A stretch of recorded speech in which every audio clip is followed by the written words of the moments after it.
అబ్బా మమ్మీ ఈరోజు కూడా బ్రెడ్ టోస్టేనా అనే పిల్లలకి ఇలా డిఫరెంట్గా ట్రై చేసి చూడండి, ఇష్టంగా తింటారు. దీనికోసం ప్రీహీట్ చేసిన గ్రిల్లో బ్రెడ్ని 2 సైడ్స్ ఫ్లిప్ చేసుకుంటూ కాల్చుకోవాలి. ప్యారలల్గా ప్యాన్లో బటర్ వేసి మెల్ట్ అయిన తర్వాత ప్లెయిన్ ఫ్లవర్ వేసుకొని లంప్స్ లేకుండా మిక్స్ చేసుకోవాలి. ఇలా అయిన తర్వాత మిల్క్ వేసుకుంటూ మనం థిక్ స్లర్రీ లాగా ప్రిపేర్ చేసుకోవాలి. ఈ పాయింట్ ఆఫ్ టైంలో స్లర్రీ ప్రిపేర్ అయిన తర్వాత కొద్దిగా చీజ్ వేసుకొని చీజ్ మెల్ట్ అవ్వగానే దించేసేయాలి. ఇందులో required amount of salt, pepper powder, chilli flakes and mixed herbs వేసుకొని గివ్ ఇట్ మిక్స్.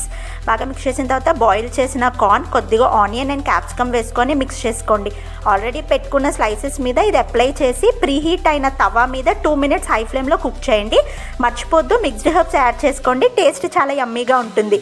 చూసారా దీని టెక్స్చర్ ఎంత మౌత్ వాటరింగ్గా ఉందో. నేనైతే నన్నుని పిలిచాను టేస్ట్ చేయడానికి.